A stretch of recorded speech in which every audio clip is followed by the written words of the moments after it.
नमस्कार दोस्तों। आज हम बात करने वाले हैं मैनेजमेंट पर। मैनेजमेंट कितना ज़रूरी है हमारे जीवन में। जब भी हम कोई कार्य करते हैं उसको हम कितने अच्छे तरीके से कर पाते हैं, कितना अच्छे तरीके से हम उसको व्यवस्थित कर पाते हैं, कितना अच्छा उसके लिए हम संसाधनों का प्रबंध कर पाते हैं। ये सारा डिपेंड करता है अच्छे मैनेजमेंट पर। जब हम अच्छा मैनेजमेंट करते हैं तब हम उस कार्य को सफलतापूर्वक कर सकते हैं। सबसे पहले मैनेजमेंट वर्ड को समझना ज़रूरी है कि आखिर मैनेजमेंट वर्ड क्या है, मैनेजमेंट जो शब्द है वो क्या है। दोस्तों, मैनेजमेंट को हिंदी में प्रबंध कहा जाता है और शुद्ध अगर हम इसको बोलें तो उसको व्यवस्था करना कहा जाता है। किसी भी कार्य की, किसी भी काम की अच्छे तरीके से व्यवस्था करना, उस कार्य को करने के लिए मैनेजमेंट कहलाता है। इस मैनेजमेंट को आप साइड में देख सकते हैं, हम 3 भागों में बांट सकते हैं। सबसे पहला मैनेज, उसके बाद मैन और उसके बाद लास्ट में टी। जहाँ पर मैनेज यानी कि किसी चीज़ की व्यवस्था करना, मैन जो व्यक्ति उस व्यवस्था को करता है यानी कि जो मैनेजमेंट करता है उस व्यक्ति को हम मैन यानी कि व्यक्ति उसमें लिया जाता है। और जो लास्ट में एक बचता है टी, बेसिकली हम इस टी को बिजनेस में लेते हैं, टी फॉर ट्रेड, यानी कि व्यवसाय की या व्यापार की हम किस प्रकार व्यवस्थाएं या प्रबंध या मैनेजमेंट करते हैं। बिजनेस में होने वाले सभी कार्य किस प्रोसेस से होंगे, कितना कार्य होना है, क्या कार्य करना है, ये सब कुछ हम मैनेजमेंट के द्वारा करते हैं। लेकिन सिर्फ व्यवसाय में ही इसकी ज़रूरत नहीं पड़ती, हर जगह मैनेजमेंट हर जगह ज़रूरत पड़ती है। चाहे वो हमारा घर हो, व्यवसाय हो, ऑफिस हो, दुकान हो, स्कूल हो, कॉलेज हो, हर जगह मैनेजमेंट की ज़रूरत पड़ती है। लेकिन सही मैनेजमेंट करना ये ज़रूरी हो जाता है उस कार्य को सही तरीके से करने के लिए। ऐसे तो कई सारी परिभाषाएं मैनेजमेंट के ऊपर दी गई हैं, लेकिन एक छोटी सी डेफिनेशन में आपको बताना चाहता हूँ कि प्रबंध यानी कि मैनेजमेंट, प्रबंध एक सर्वश्रेष्ठ ढंग से कार्य कराने और करने की एक कला एवं प्रक्रिया है। यानी कि जब भी हम कोई कार्य करते हैं या करने वाले हैं, उस कार्य को सर्वश्रेष्ठ ढंग से अच्छे तरीके से हमें कैसे करना है, ये मैनेजमेंट हमें बताता है। मैनेजमेंट के कुछ अपने रूल्स एवं नियम होते हैं जिनके अनुसार हम उस कार्य को अच्छे से अच्छा कर सकते हैं।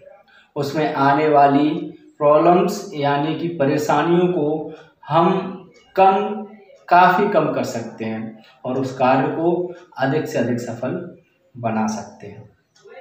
दोस्तों, एक अच्छे मैनेजमेंट के लिए, हर काम को अच्छे तरीके से करने के लिए एक निश्चित प्रोसेस का हमें पालन करना पड़ता है, एक निश्चित प्रोसेस को हमें फॉलो करना पड़ता है, जिनमें हमें 4 पॉइंटों पर ध्यान देना पड़ता है, जिसके द्वारा हम किसी भी कार्य को सफलतापूर्वक कर सकते हैं। बिना किसी परेशानी के उस कार्य को सफल बना सकते हैं।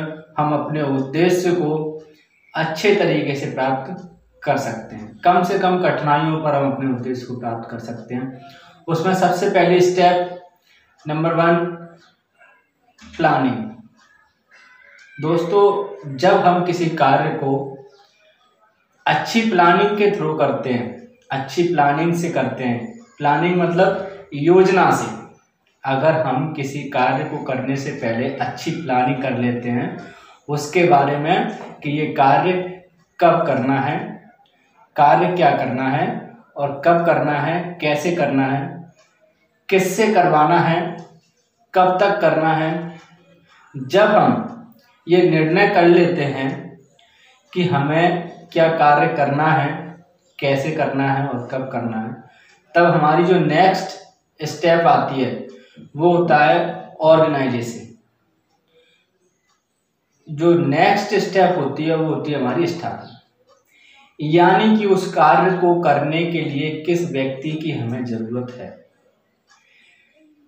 कितने व्यक्ति उस कार्य के लिए जरूरत है, उस कार्य को कौन करेगा, कौन उस कार्य को अच्छे तरीके से कर सकता है, सफलतापूर्वक कर सकता है, ये देखना भी हमें जरूरी होता है उस कार्य को सफल बनाने के लिए। इसके बाद आता है हमारा डायरेक्टिंग, यानी कि जब हम किसी कार्य की प्लानिंग कर लेते हैं, स्टाफिंग कर लेते हैं, यानी कि उस कार्य को करने के लिए व्यक्ति चुन लेते हैं, डिसाइड कर लेते हैं कि हाँ ये व्यक्ति उस कार्य को करेगा। उसके बाद आता है डायरेक्टिंग, यानी कि उस कार्य को करने के लिए निर्देश देना। डायरेक्टिंग मतलब कि निर्देश देना, उसको कार्य को करवाना। प्लानिंग की, स्टाफिंग की, उसके बाद अब उनको निर्देश देना कि हाँ अब आप इस कार्य को कर सकते हैं। जो व्यक्ति हमने उस कार्य को करने के लिए चुना है, चाहे वो हमारा ऑफिस का कार्य हो, बिजनेस का कोई कार्य हो, दुकान का कोई कार्य हो या हमारे घर का कोई कार्य हो, सब काम बिल्कुल मैनेजमेंट के तरीके से ही करना चाहिए। तो जो भी कार्य हम डिसाइड करते हैं उस कार्य को कौन व्यक्ति करेगा उसको निर्देश देना भी बहुत जरूरी है। निर्देश देने के बाद, डायरेक्टिंग के बाद एक और पॉइंट आता है जिसका नाम है कंट्रोलिंग, यानी कि कंट्रोलिंग जब किसी कार्य के लिए हम किसी को निर्देश दे देते हैं, वो कार्य जब शुरू हो जाता है तो ये देखना कि वो कार्य कितना हो रहा है, किस तरीके से हो रहा है, कितना अच्छा हो रहा है, कितना बेकार हो रहा है, कहाँ पर अच्छा और कहाँ पर बेकार हो रहा है, उसकी पूरी कंट्रोलिंग करना, यानी कि उसको अपने नियंत्रण में रखना ही कंट्रोलिंग करना है।